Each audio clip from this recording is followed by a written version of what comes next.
Welcome to The Art of Medicine, the program that explores the arts, business, and clinical aspects of the practice of medicine. I'm your host, Dr. Andrew Wilner. Today, I'm excited to speak with David Hirsch. I stumbled on his interview on the podcast Just Two Dads, where he spoke about his mission to help support fathers be more present for their kids. Special circumstances such as incarceration, divorce, being a teen father, or having a special needs child can make fatherhood close to overwhelming. To help, David founded the Special Fathers Network and hosts the Dad to Dad podcast. I'm going to let David tell his story in just a moment. But first, I'd like to thank our sponsor, locumstory.com. Maybe you're curious about locums and how it might fit into your career story, but do you know all the different reasons physicians choose locums and how it works for them? At locumstory.com, you can hear firsthand stories as diverse as physicians themselves. There's not one solution for everyone. The variety of opportunities might surprise you.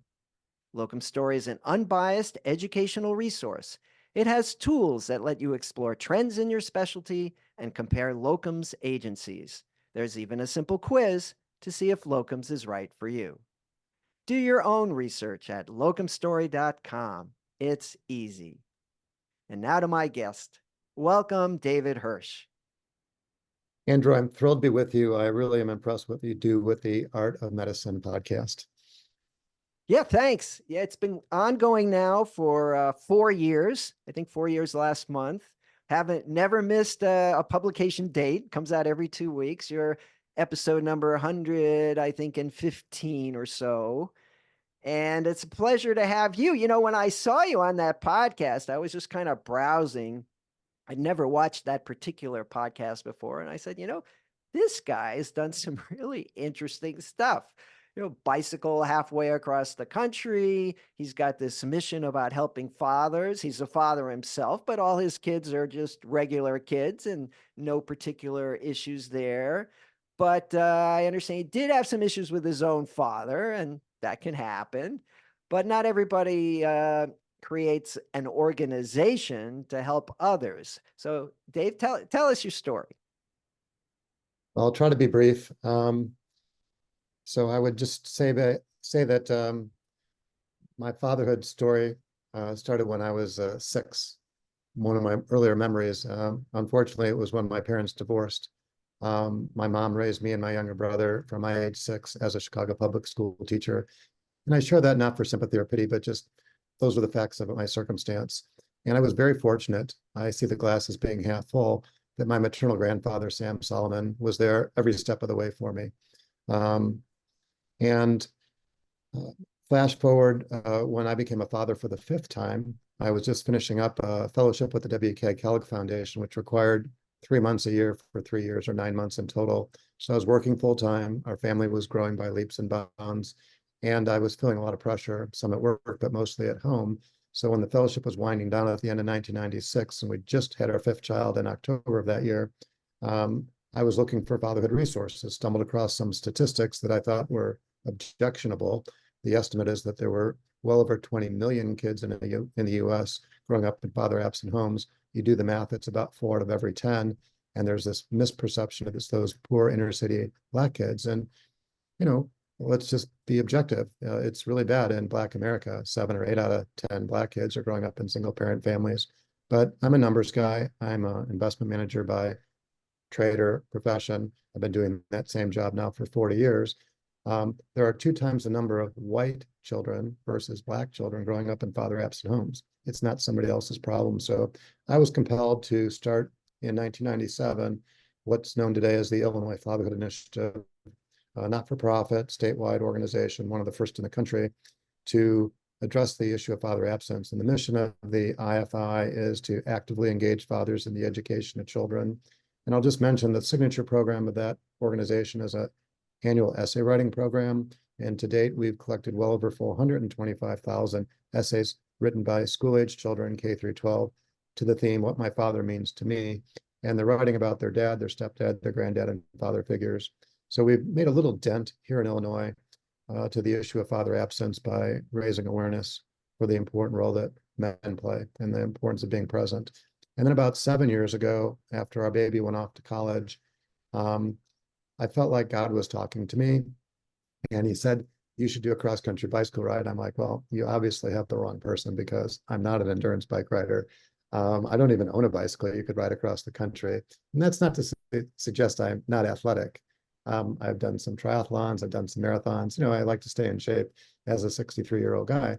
And so one thing led to the next. I bought a bike, I started training, I put a crew together, we put a plan together, I flew out to LA and I started pedaling back.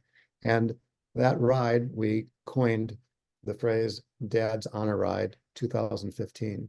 It was a 2,325-mile, 21-day bike ride from Santa Monica to Chicago, arriving on Father's Day at US Cellular Field, which is where the Chicago White Sox play, to a crowd of about 40,000 people. It was transformative. I didn't know at then age 54 that I had something like that in me.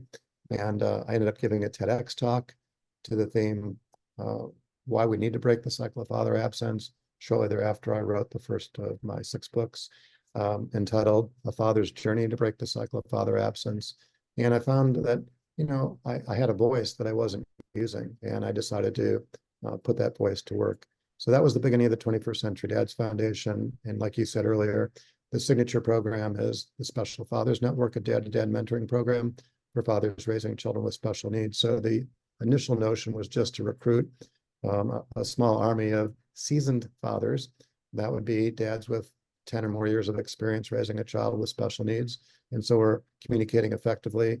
It categorically is autism, Down syndrome, cerebral palsy, rare disease, blind, deaf, missing a limb or limbs. There's no disability that's off limits. And somebody said to me shortly after we started, storytelling is really important. Like you've proven that with these 425,000 plus essays from the kids' perspective. What do you think about podcasting? And I thought the question was, what did I think about listening to podcasts? I said, I like listening to podcasts. They're educational, they're informative, some are inspiring. They said, no. What do you think about being a podcast host? I said, well, that's pretty comical. Maybe you could relate to that, Andrew. You're a doctor, I'm a finance guy. I'm like, what experience do I have interviewing people, editing, producing, et cetera? And they said, well, you're very sincere about, kids and dads. And, I thought, well, thanks for the suggestion. So those were the seeds that have germinated very quickly. And here we are 6+ years later. And the episode that's coming out currently with the Special Fathers Network Dad-to-Dad podcast is number 300. So anyway, that's just a quick flyby. I'm happy to answer any other questions you might have. Wow. Well, I have watched that TED Talk, and I'll put the link in the show notes. It was very, very helpful. And, you're just one of these guys that didn't have enough to do, sounds like. And, and I know that's not true.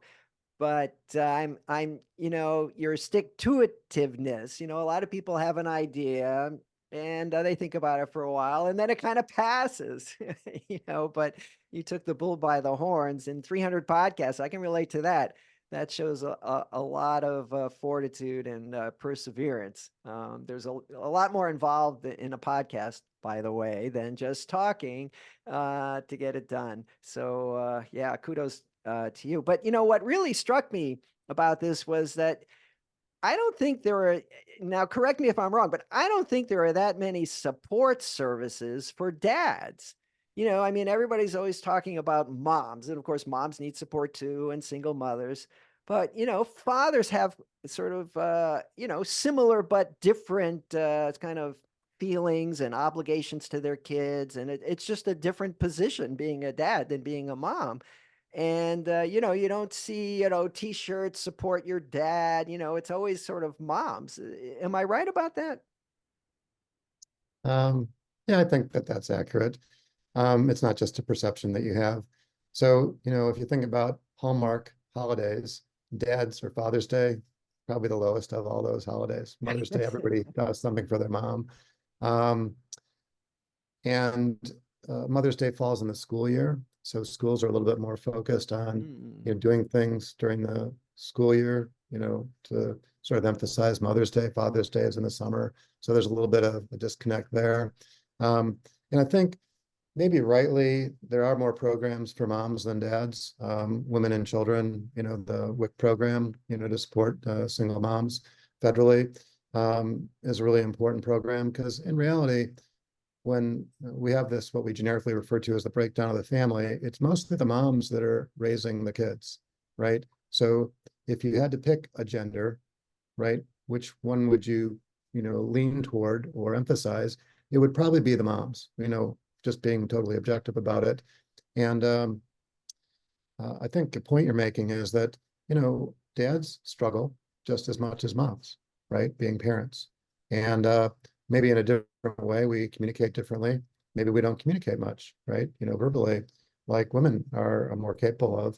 And I think one of the greatest challenges with the advocacy that I've been doing the last 27 years now is that men, all of us, suffer from what I say jokingly is testosterone poisoning, right? Which is the inability to pull over and ask for directions or accept advice. We're going to figure it out ourselves, right? We're fixers, right? And when we're given a problem, hopefully we're going to follow through and stick to it.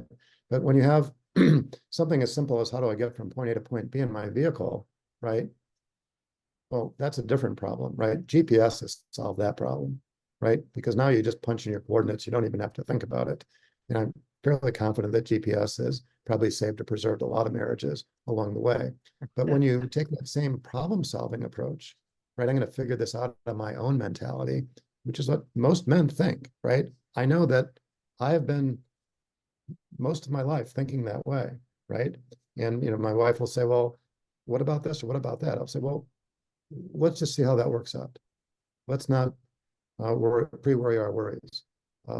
Let's cross that bridge when we get there. These are the thoughts that I've had, frequently in my mind, which are just, part of that testosterone poisoning, which is really important as it relates to child rearing. And the reason I say that, most of the work that I've done the last 6 or 7 years has been working with teen fathers and fathers raising children with special needs.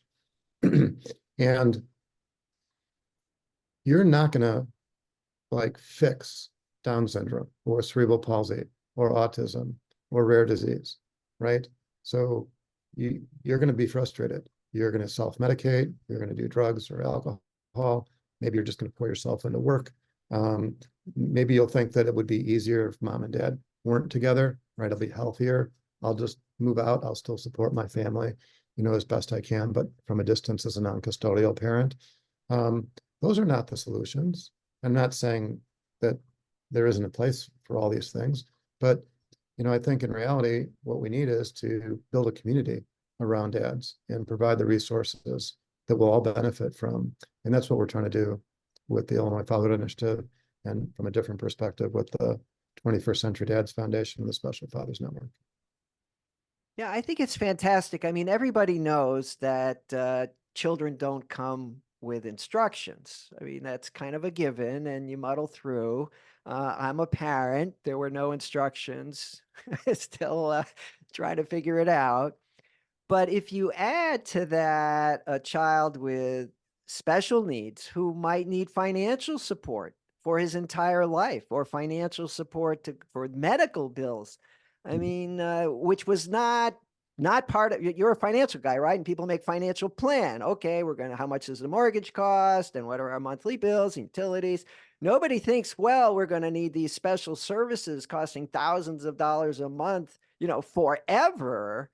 Whoever is the breadwinner, and that is often the man, and men often see themselves that way, although of course it could be the woman.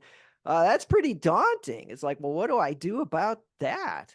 I mean, that's just one dimension that a new parent and has to deal with if it's a child with special needs. And of course, there are many others. If it's a teenager who's incarcerated, that's another whole sort of problem that there's not. I don't know. I don't think there's a manual out there for that. So I think what you're doing is really important. Yeah, one of the things that we found helpful, Andrew, is fathering means something different to each of us, right? Some of us had good role models, right, with our biological fathers. That wasn't my case. I had an excellent role model with my maternal grandfather and a lot of other men that played important father figure, positive adult male role models in my life. So I don't feel like I was lacking. But, you know, the thought that comes to mind is that fathering is multidimensional, right? And what we thought was, you know, we're problem solvers, generally speaking, men are. Why don't you break the situation? Why don't you break the fathering equation up into at least four basic components? And one of them is financial, because we do see ourselves as providers, generally speaking, and that is an obligation. Society expects us to support our families, keep them safe, put a roof over their head, feed them, clothe them, etc. And the other three dimensions of fathering are to be there physically, right? Be physically present in your child's life, be emotionally present, which doesn't come easy. I'll just say that was one of the challenges that I had, and then to be spiritually present. And not everybody thinks of themselves as a spiritual being with a soul, and doesn't have to be formal religion when I say spiritual. And when you break it up into those four categories, and then you can focus on what are the attributes that it takes to be more present in each of those categories, I think that it's like a lot of problem solving, right? If you can solve the smaller issues, right, the bigger issues take care of themselves. All right, question. You're a smart, talented guy. You've done it. You've created this nonprofit. It's successful. It's working. It's helping people. Yeah, why do you keep doing it? You could do other stuff. That's a great question. A couple of thoughts that come to mind.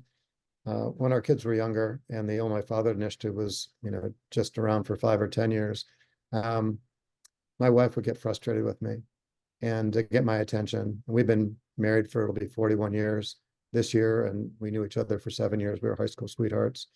So almost all of our lives, not just adult lives. And she would say, "Hey, Mr. Fatherhood, why don't you just spend more time with your family as opposed to trying to solve everybody else's problems?" Um, so I know that things can get a little out of balance. And it's great that I have somebody to remind me and help keep me focused on what the priorities are. And another thought that comes to mind is that we did this kickoff event in February of 1997. We called it a community leaders briefing, and that's what was the impetus for starting the Illinois Fatherhood Initiative.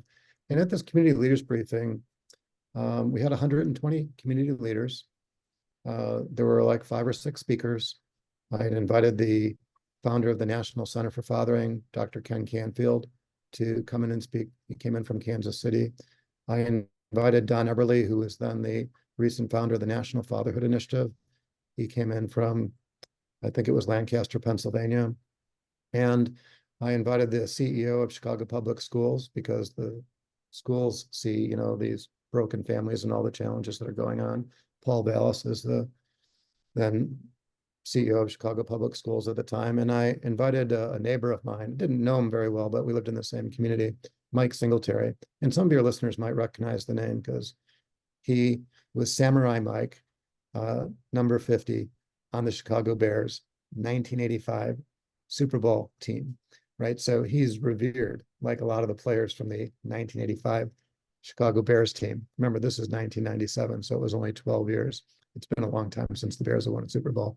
But it was a little embarrassing, and there's a reason I'm telling you this story. I would say that a large majority of the people were there, certainly not to hear me. I'm a dad of 5 young kids. The oldest was probably 6 or 7 at that time. And, no doubt that some were there for the speakers that I had mentioned, but most of them were there for Mike Singletary. And the reason I know that is that they brought footballs, they brought Mike Singletary jerseys, they had cameras around their necks, they had, Sharpies, they wanted to get their picture with him, they wanted to get an autograph. And, I thought, oh, geez, that didn't feel right, right? That people were just there for his celebrity. But what I learned is that that's what it takes to get the horse to water. Don't argue with that, right? He was very sincere.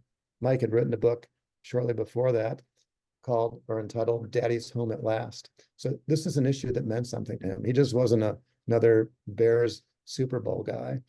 And Don Eberly took me aside afterwards. He goes, Hirsch, this is pretty impressive. You got 120 people together, right? They heard the message, right? They're more aware of this large social issue. He said, I know that you're a young dad, right? But I can tell you, you could dedicate the rest of your life to this issue, the issue of father absence, be on your deathbed in your 80s or 90s and look back and not have any regrets Ah, that you spent, get choked up thinking about it, you spent a consequential amount of your life trying to make a difference. doing good. You just made me think that, pro ball players, we don't think of them as sort of having outside challenges, but they have to practice and travel. And I think Tom Brady got into trouble with his wife because he wasn't home enough. And I think that actually contributed to their recent separation. Because you got to put 100%. Hey, what about the kids? Well, this is the NFL, dear. It's serious stuff. I got to go practice. So there are challenges all over the place for dads. Well, if there's anyone out there who's a father and struggling, the information to get in touch with David Hirsch will be in the show notes. And Dave, I want to ask you, is there anything else you'd like to add before we close? Yeah, well, there's a number of resources, if you don't mind me making reference to some of them. I'd already mentioned that there's a Special Fathers Network. It's a mentoring program for fathers raising kids with special needs. So if one or more of your listeners finds themselves with a child or a grandchild with special needs or a stepchild for that matter, we'd be more than happy to help connect them to the resources. We're always looking for mentor fathers, seasoned dads, but we really built this mousetrap to serve families that are close to the beginning of their journey raising a child with special needs. So I don't know that we call them mentees, but young dads who would benefit most from the resources. There's the podcast, which we've already spoken about. There's 300 episodes now, and one of the things that our constituents told us that's becoming increasingly difficult to find the episodes that they're interested in, because if you have a Down's child or a child with cerebral palsy, you're probably wanting to listen to more Down stories or cerebral palsy stories. So going back about 3 years ago now, we started to repurpose some of the content. And to date, we have 5 audiobooks. The first is on autism, and with a foreword by Joe Montaigne, one of the 12 dads that's featured in that book. The second is on Down syndrome, with a foreword by Mark Cronin, who is the co-founder of John's Crazy Socks out in Long Island. And the third is on rare disease, and with a foreword by John Crowley, the founder, CEO of Amicus Therapeutics, who found a cure on his own before he became CEO for Pompe disease, which 2 of his kids suffered from. It was a terminal diagnosis, and he found a cure. So they're all 3 of his kids are still alive. The fourth book is on cerebral palsy with a foreword by Mark Miller of Chick-fil-A. And then the last book, it's a little bit heavier topic, not that those weren't heavy topics, is on losing a child. So we've done a lot of interviews where the child hasn't lived. Remember, these are medically fragile, youth in many cases. And with a foreword by Rooster Rossiter, co-founder of Ainsley's Angels, which is a remarkable program that allows people who are handicapped to participate in mostly running events, 5Ks, 10Ks, half marathons, where able-bodied people like you and I, Andrew, are pushing in like a stroller, a racing wheelchair, basically. And I've personally participated in quite a few Ainsley's Angels events. And most dramatically, I did a marathon pushing a 29-year-old woman with cerebral palsy in the Napa Valley Marathon about 3 years ago. And I didn't know I had something like that in me. It was one of the most rewarding organized races or runs that I've ever participated in. So there's a series of audiobooks. And one of the things that we've been pioneering the last few years is something called the Special Fathers Network Mastermind Group, which are weekly meetings. We pioneered this with a group of dads on Wednesday night. They've been meeting for about 3 years. That was successful. So we started a second group. They've been meeting on Tuesday nights for 2 years. And our goal here in 2024 is to identify 100 individuals in 10 different locations that would be interested in being part of a weekly group. There's 75 minutes. We have a formal structure that we've created. It's a proven formula. for interacting and building relationships, a safe environment for dads who are raising kids with special needs to be themselves, be authentic, right? Learn from one another. And we do an annual retreat. The first was in Nashville. The second was in St. Louis. Last year in 2023, it was in Chicago. And that face-to-face meeting, because these are virtual experiences, the mastermind group is a virtual experience, is really palpable to get these guys together for a weekend. It's like getting a hall pass from their spouse or the mother of their children if they're not still married, to make sure that the kids are covered while dad, recharges his battery and gets together with some of his buddies that he has, like-minded and shared values with. And if the listeners would go to the website, the 21stcenturydads.org website, you'd see that there's a lot more resources than the ones I just made reference to. And anybody who's interested could always reach out to me by email, which is david@21stcenturydads.org. And I'm happy to personally engage and listen to see if I can ascertain how best to direct them to the resources that maybe we have or other organizations might have for that matter. David, I don't know how you have fit all these things into 24 hours. I'm sure you're an organized guy, but I'm amazed at your stamina and endurance and personal generosity.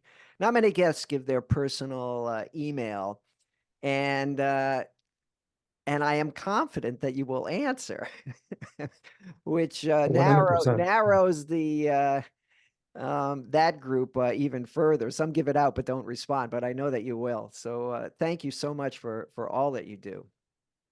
Yeah, well, Andrew, thank you for the opportunity to share some thoughts about the important role that men play in their children's lives. It's my vision that our enduring legacy was that we identified that father involvement is really important, and we took the time to do something about it. David Hirsch, thank you for joining me on The Art of Medicine. Thanks again, Andrew. Before we close, I'd like to give another thanks to our sponsor, locumstory.com, a resource where providers can get real, unbiased answers about locum tenens. I'm Dr. Andrew Wilner. See you next time. This program is hosted, edited, and produced by Andrew Wilner, MD, FACP, FAAN. Guests receive no financial compensation for their appearance on The Art of Medicine. Andrew Wilner, MD, is Associate Professor of Neurology at the University of Tennessee Health Science Center, Memphis, Tennessee. Views, thoughts, and opinions expressed on this program belong solely to Dr. Wilner and his guests and not necessarily to their employers, organizations, or other group or individual. While this program intends to be informative, it is meant for entertainment purposes only. The Art of Medicine does not offer professional financial, legal, or medical advice. Dr. Wilner and his guests assume no responsibility or liability for any damages, financial or otherwise, that arise in connection with consuming this program's content. Thanks for watching. For more episodes of The Art of Medicine, please subscribe. www.andrewwilner.com